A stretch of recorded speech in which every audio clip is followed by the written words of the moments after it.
Smart Connect, les mutations du e-commerce. Tout de suite, je vous présente mon invité Lucie Soulard. Bonjour. Bonjour Bienvenue. Thomas. Vous êtes la cofondatrice de Place to Swap. Vous l'avez créé quand? Avec qui? Tiens, on va pouvoir citer le cofondateur ou la cofondatrice. Et puis surtout, avec quelle idée? Alors, Place to Swap a 5 ans déjà, et l'idée donc, que j'ai effectivement menée avec mon associée Stéphania Larrañaga part d'un constat, celui du fait que le marché de l'occasion explose et que jusqu'à maintenant, il n'était absolument pas maîtrisé par les marques. Donc l'idée nous est venue de transformer ce qui pouvait apparaître comme une menace en opportunité business pour proposer aux marques de continuer à croître et d'avoir du coup une proposition de valeur alignée avec les nouvelles attentes. Et alors quand on parle d'occasion pour des marques, c'est quel secteur d'activité? À qui vous vous adressez en fait? Alors le propre de notre solution, c'est qu'il s'adresse par définition à tous les secteurs qui sont touchés par cette problématique de l'occasion, mais en particulier quand même la verticale de la mode, puisque c'est vraiment là où l'usage s'est le plus développé. Mais on peut aussi parler de puériculture, de bricolage, de sport évidemment, qui sont autant de secteurs touchés par ce phénomène. Alors ça marche comment, Place to Swap? C'est quoi? Alors Place to Swap, c'est une plateforme en marque blanche qui vient se plugger sur le site de e-commerce des marques et qui permet aux consommateurs de s'échanger leurs produits d'occasion, mais également aux marques de remettre en ligne leurs produits invendus, des produits reconditionnés, tout ce qu'on appelle en réalité la zone grise, un peu les stocks dormants, pouvoir les remettre en ligne sur une plateforme unique. Seconde vie. Oui, ça peut être un produit qui a été acheté, ramené parce que c'était pas la bonne couleur, ça correspondait pas, et en fait, il a même pas été porté une fois. C'est exactement ça. C'est l'un des cas d'usage. Ce cas d'usage, retour consommateur, magasin ou e-commerce, un produit dont on ne sait pas vraiment quoi faire et qu'on remet en ligne sur cette plateforme. Oui. Donc ça, c'est on va dire la gamme de clients ou de secteurs. Mais la seconde main, qu'est-ce que ça représente aujourd'hui, la seconde main? Dans quel alors, on va peut-être parler de la mode, c'est peut-être ce qui va ressortir en premier. Dans quel secteur c'est le plus avancé dans les usages, je veux dire? Dans les usages, c'est évidemment la mode, effectivement, avec le mastodonte, le rouleau compresseur qui est Vinted. Vinted, aujourd'hui, c'est 23 transactions à la seconde. Enfin, c'est absolument vertigineux. C'est un marché qui croît entre 10 et 15% par an. Et donc, c'est pour ça qu'on s'est positionné pour dire aux marques, reprenez ce qui vous appartient, votre image, vos produits, vos consommateurs, en l'intégrant de manière forte à votre proposition de valeur. Est-ce qu'il y a des secteurs qui n'imaginaient pas se lancer, vous voyez, dans finalement le défi de l'occasion, en se disant mais c'est contre-intuitif, on ne veut pas y aller, et qui commencent peut-être justement parce qu'il y a le succès de certaines marques dans la mode, à se dire bah oui, il faut qu'on y aille, c'est évident, quoi. Ce qui est évident, c'est que la pandémie a vraiment accéléré cette prise de conscience. On voit énormément d'initiatives qui sont en train de se mettre en place.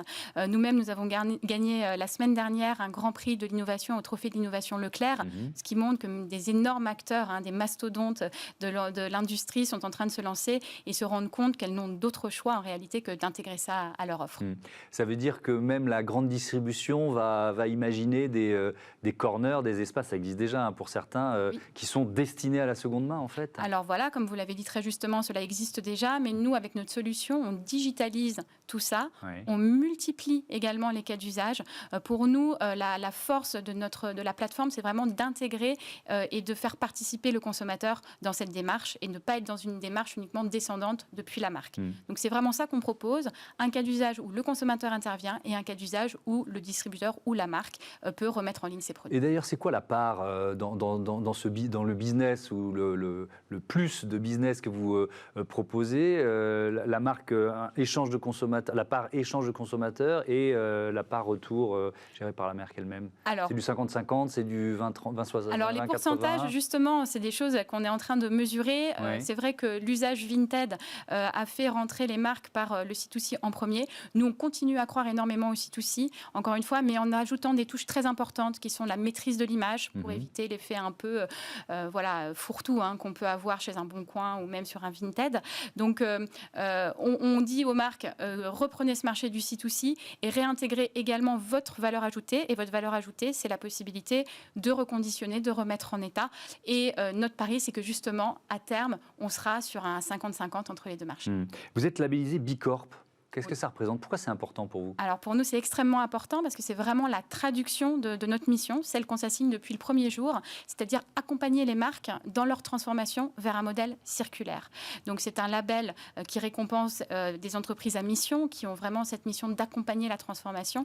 Et donc voilà, ça illustre en tant que start-up ce qu'on souhaite mettre en place. Si on se projette un peu, Place to Swap, vous l'imaginez où dans 5 ans? Oh bah dans 5 ans, écoutez, je ne sais pas si on sera la prochaine licorne, mais en tout cas, on aura fait en sorte que l'achat d'occasion devienne aussi naturel que l'achat de neuf dans n'importe quelle plateforme existante. Le jour où on pourra dire ça, je me dis qu'on aura fait déjà une grosse étape. Ça veut dire que vous êtes dans une phase de recrutement, par exemple? Ça veut dire qu'on est en phase effectivement d'accélération pour pouvoir promouvoir et déployer ce message beaucoup plus facilement. J'en profite d'ailleurs, l'occasion est trop belle pour annoncer qu'on a justement lancé une nouvelle offre qui permet aux marques et aux distributeurs qui pourraient encore hésiter à se lancer, à faire une offre un peu qu'on appelle quick win ou starter, pour pouvoir mettre en place ce type de solution de manière rapide et efficace. Ça veut dire quoi, rapide et efficace? Ça veut dire 1 à 2 mois maximum de mise en place. Ça veut dire surtout une maîtrise de l'image. J'insiste là-dessus parce que c'est vrai que c'est des écueils qui avaient pu être soulevés sur la notion de C2C. Donc là, aujourd'hui, on arrive avec une offre. On vous dit, vous hésitez? N'hésitez plus très longtemps, en 2 mois on sera prêt. Et voilà, c'était le message de Place to Swap. Merci beaucoup, merci Lucie Soulard d'être venue dans ce numéro de Smart Future. On va marquer une courte pause et puis on continue de parler d'éco-responsabilité, mais dans le secteur de l'automobile.